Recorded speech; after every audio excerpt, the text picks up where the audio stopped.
Hello everyone, welcome back to my YouTube channel Ashish academy. इस video में हम बात करेंगे क्लास 10th का चैप्टर नंबर 5। चैप्टर का नाम है अर्थमेटिक प्रोग्रेशन, जिसको हम शॉर्ट फॉर्म में बोलते हैं एपी। ठीक है, चैप्टर को स्टार्ट करने से पहले कुछ उसके बेसिक टर्म्स हैं, इनके बारे में जानेंगे। जैसे सर नंबर 1 पे आता है हमारा सीक्वेंस। अब सीक्वेंस क्या होता है हमारा, देखो सबसे पहले हम सीक्वेंस को देखेंगे। सीक्वेंस क्या है हमारा? A list of number arrange in a definite order. कोई भी एक नंबरों की लिस्ट दे रखी है, उसको हम डेफिनेट ऑर्डर में अरेंज करते हैं, जैसे 1 2 4 6 8 10 एंड सो ऑन। ठीक है, ये एक डेफिनेट अरेंज हो, मतलब एक डेफिनेट रूल में अरेंज करते हैं, डेफिनेट ऑर्डर में अरेंज करते हैं। जैसे इसके बाद और भी हो सकते हैं, 1 3 5 7 9 एंड सो ऑन। ठीक है, इसमें हो सकता है 1.1 1.2 1.3 1.4 1.5 and so on, 1.5 and so on. ठीक है, तो अब इसमें ये एग्जांपल्स हैं हमारे। इस एग्जांपल्स में कुछ डेफिनेट रूल लग रहा होगा, जैसे कि मैं ऑब्जर्व कर सकता हूँ। देखो क्या दिख रहा है मेरे को कि 2 में मैंने 2 ऐड किया, यानी कि 2 और 4 का कॉन्जुगेटिव डिफरेंस, यानी कॉन्जुगेटिव नंबर्स का जो डिफरेंस है वो क्या आ रहा है, मेरा 2 आ रहा है। इनमें मैंने क्या ऑब्जर्व किया कि जो नंबर्स का अरेंजमेंट है उसके कॉन्जुगेटिव नंबर्स में मैंने क्या देखा कि मुझे 2 का डिफरेंस दिख रहा है। हर नंबर में क्या दिख रहा है, मुझे 2 का नंबर दिख रहा है। ऐसे ही मैं यहाँ पे ऑब्जर्व कर सकता हूँ। देखो 1 और 3 में 2 का गैप है, 3 और 5 में 2 का गैप है, 5 और 7 में भी 2 का गैप है, और 7 और 9 में भी क्या है, 2 का गैप है। ये तो हो गया हमारा सीक्वेंस। सीक्वेंस में क्या होता है कि एक अरेंजमेंट दिख जाए, एक सम डेफिनेट रूल दिख जाए हमें, उसको हम क्या कहते हैं, सीक्वेंस कहते हैं। ठीक है, सीक्वेंस के बाद क्या है मेरा अगला नंबर, सीरीज का है। सीरीज क्या होती है? सीरीज वो होती है, जैसे अभी मैंने सीक्वेंस के बारे में बात किया कि एक डेफिनेट अरेंजमेंट होगा, एक नंबरों का अरेंजमेंट होगा, उसको हम क्या कह रहे हैं, सीक्वेंस कहते हैं। सीरीज में क्या होता है, सीक्वेंस में सीरीज में क्या डिफरेंस है कि सीक्वेंस में एक नंबर्स का अरेंजमेंट होता है। सीरीज में उन्हीं सीक्वेंस को हम क्या करते हैं, ऐड कर देते हैं। जैसे 2 + 4 + 6 + 8 + 10 एंड सो ऑन। क्या दिख रहा है मुझे, एक जो सीक्वेंस था उसी को मैंने क्या कर दिया, एडिंग की फॉर्म में रिप्रेजेंट कर दिया। ठीक है, या फिर अपन कह सकते हैं एडिंग ऑफ ए सीक्वेंस। ठीक है, सो सीक्वेंस है उसी का हमने क्या कर दिया, ऐड कर दिया, उसको हम क्या कह रहे हैं, सीरीज कह सकते हैं। जैसे 1 + 3 + 5 + 7 + एंड सो ऑन। ऐसे 1.1 + 1.2 + 1.3 + 1.4 + एंड सो ऑन। सीक्वेंस और सीरीज में अंतर पता चल गया। सीरीज कुछ नहीं है, उन सीक्वेंस को ही हम एडिंग की फॉर्म में, एडिशन की फॉर्म में लिख देंगे, वो हमारा क्या हो जाएगा, सीरीज हो जाएगा।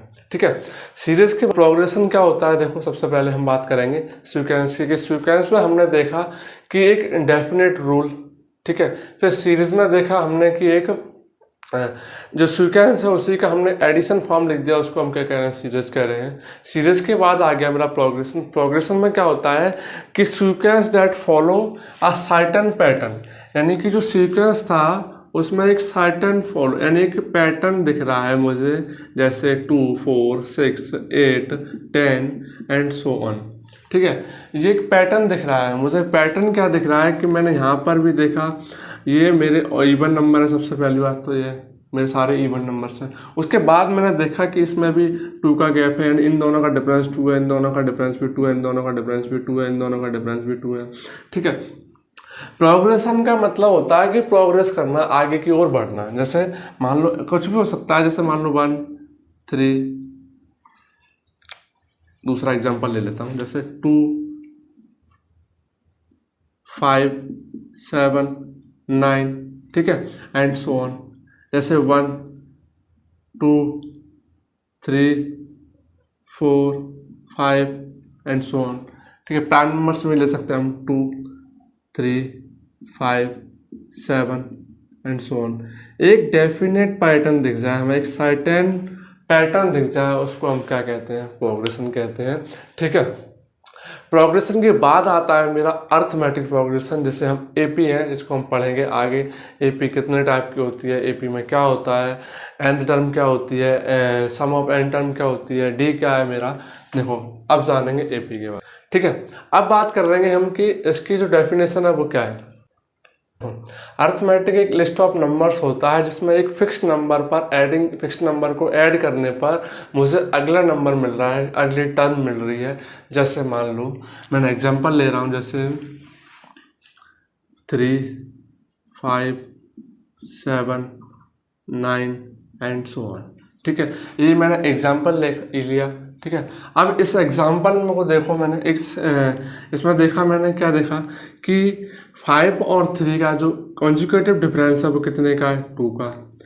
7 और 5 का जो कॉन्जुगेटिव डिफरेंस है वो कितने का है, 2 का। 9 और 7 का जो कॉन्जुगेटिव डिफरेंस है वो क्या है, 2 है। यानी कि मैंने ऑब्जर्व किया, देखो मैंने देखा कि एक कांस्टेंट टर्म वो मेरी क्या है, फिक्स्ड टर्म, यानी इसकी एक फिक्स्ड टर्म है ना, एक फिक्स्ड टर्म, फिक्स्ड नंबर कह सकते हैं, एक फिक्स्ड नंबर देखा मैंने, क्या है वो मेरा है 2, ठीक है। अब फिक्स्ड नंबर को मैंने ऐड करने पर मुझे क्या हो रहा है, मेरी अगली टर्म मिल रही है। जैसे मैंने 3 में 2 ऐड किया, मुझे 5 मिला। मैंने 5 में 2 ऐड किया, मुझे 7 मिला। 7 में मैंने 2 ऐड किया तो मुझे 9 मिला। ऐसे ही मैं अगर मैं 9 में 2 ऐड करता हूँ तो मुझे 11 मिलता है। 11 में अगर मैं 2 ऐड करता हूँ तो मुझे 13 मिलता है। ये ठीक है, ऐसे चलता जाएगा। ये एक फिक्स्ड नंबर दिख रहा है मुझे, उस फिक्स्ड नंबर को हम क्या कहते हैं, उस फिक्स्ड नंबर को हम कहते हैं कॉमन डिफरेंस। क्या कहते हैं उस फिक्स्ड नंबर को हम, कॉमन डिफरेंस। अब कॉमन डिफरेंस को अपन डी से, स्मॉल डी से रिप्रेजेंट करते हैं। कॉमन डिफरेंस मेरा पॉजिटिव भी हो सकता है, कॉमन डिफरेंस मेरा नेगेटिव भी हो सकता है, कॉमन डिफरेंस मेरा 0 भी हो सकता है। अब देखो बात करेंगे कि मैंने पॉजिटिव कॉमन डिफरेंस, यानी कि पॉजिटिव फिक्स्ड नंबर तो मैंने देख लिया, जो कि मेरा 2 है, प्लस के 2 है, ठीक है।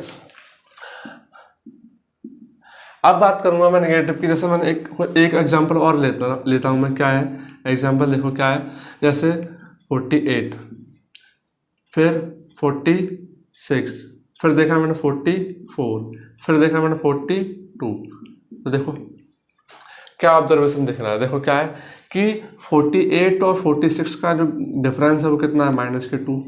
46 और 44 का जो डिफरेंस है वो क्या है, -2, ठीक है। 44 और 42 का जो डिफरेंस है वो क्या है, -2। यानी कि मैंने इसमें देखा कि मेरी जो कॉमन डिफरेंस है वो क्या हो सकता है, मेरा कॉमन डिफरेंस पॉजिटिव भी हो सकता है, मेरा नेगेटिव भी हो सकता है। और 0 के लिए देखो, मैं 0 के लिए एग्जांपल लूँ, जैसे मैंने एक एपी ले ली कि 4 4 4 4, ठीक है, एंड सो ऑन। तो इसमें देखो, तुम इसमें देखा होगा कि इसमें कुछ ना तो हम ऐड कर रहे हैं ना कुछ सब्ट्रैक्ट कर रहे हैं, ठीक है। तो इसका जो कॉमन डिफरेंस होगा वो क्या होगा, वो होगा देखो हमारा 0। इन दोनों के बीच में जो गैप है, इनका जो फिक्स्ड नंबर होगा वो क्या होगा, अगर 4 में मैं 0 ऐड करूँ तो क्या आएगा, 4 मेरा। फिर मैं 4 में 0 ऐड करूँ तो क्या आएगा मेरा, 4। फिर मैं 4 में 0 ऐड करूँ तो क्या आएगा मेरा, 4, ठीक है। तो यहाँ से मुझे पता चल गया कि मेरा जो डी है ना, वो मेरा पॉजिटिव भी हो सकता है, वो मेरा नेगेटिव भी हो सकता है, और वो मेरा 0 भी हो सकता है, ठीक है। तो अब मुझे लगता है कि अब आपको एपी में कोई दिक्कत नहीं होगी, अर्थमेटिक प्रोग्रेशन समझ में आ गया होगा, ठीक है। अब इस बात करेंगे कि इस एपी की जो nth टर्म, यानी एपी की जो जनरल टर्म होती है वो क्या होती है। देखो जैसे जनरल टर्म ऑफ एपी, तो देखो मैं एक एग्जांपल ले लेता हूं। जैसे मान लो एग्जांपल लिया मैंने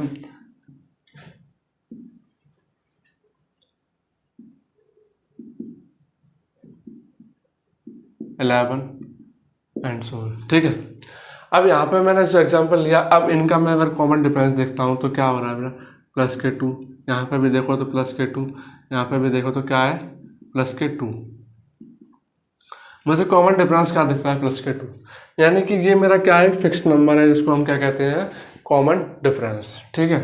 तो इसकी जनरल टर्म देखो, जनरल टर्म क्या है कि मैं अगर कांस्टेंट टर्म यानी फिक्स्ड टर्म, सॉरी, मैं अगर फिक्स्ड नंबर को ऐड करूं, ठीक है, जो पिछले टर्म है, यानी कि पिछली टर्म क्या है, जैसे मान लो मैं जो है ना उस पर लिखा हुआ है उसको मैं क्या कह रहा हूँ, first term of AP.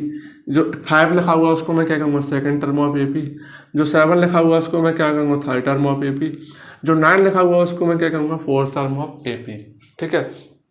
First second third and fourth and ये वाली फिफ्थ, ठीक है, फिफ्थ टर्म ऑफ एपी। अब इसकी जनरल टर्म कैसे निकालेंगे, जैसे मान लो फर्स्ट टर्म क्या है मेरी ए, अब मुझे पता है कि मेरी सेकंड टर्म कैसे आ रही है, मैंने सेकंड टर्म में जो कॉमन डिफरेंस है उसको ऐड किया तो मेरा क्या मिला, सेकंड टर्म मिल गई। तो सेकंड टर्म क्या होगी मेरी, ए प्लस डी।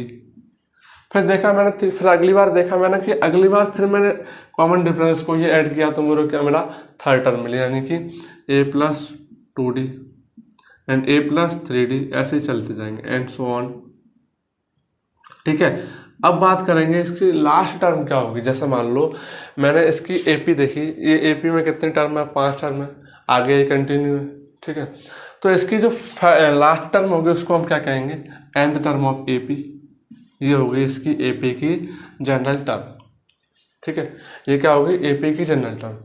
अब हम बात करेंगे कि एपी 2 टाइप की होती है, कौन कौन सी, एक तो फाइनाइट एपी, एक तो फाइनाइट एपी और एक होती है इनफाइनाइट एपी। फाइनाइट एपी और इनफाइनाइट एपी क्या होती है, फाइनाइट एपी वो होती है जिसमें हमें एक फिक्स वैल्यू दे रखी होती है, एक एपी दे रखी होती है जिसमें हमें वैल्यू पता होती है, फर्स्ट टर्म लास्ट टर्म वगैरह, ठीक है। इसमें एक नंबर ऑफ जो टर्म होती है वो फाइनाइट नंबर्स में होती है, नंबर्स जो फिक्स रहती है, ठीक है। इनफाइनाइट वो होती है जिसमें कंटिन्यू चलती रहती है, जैसे एपी के एग्जांपल है जिसमें हम जिसमें हमें nth टर्म नहीं पता होता, उसको हम क्या कहते हैं, इनफाइनाइट टर्म, यानी कि उसमें नंबर ऑफ टर्म्स क्या होती हैं, चलती रहती हैं, कंटिन्यू रहती हैं, ठीक है। नंबर ऑफ टर्म्स में क्या होती है, फाइनाइट एपी में नंबर ऑफ टर्म फिक्स रहती है फाइनाइट एपी में, ठीक है। तो एपी 2 टाइप की होती है। इसके बाद हम बात करेंगे nth टर्म का फॉर्मूला क्या होता है। तो फॉर्मूला होता है nth टर्म का फॉर्मूला कि ए एन बराबर A plus N minus 1 into D, ठीक है। अब इस फॉर्मूले में मेरा ए एन क्या है, ए एन है मेरा लास्ट टर्म, ठीक है। ए मेरा क्या है, ए मेरा फर्स्ट टर्म है,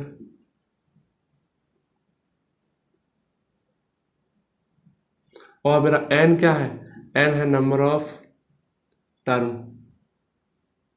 ठीक है। और डी मेरा क्या है, कॉमन डिफरेंस।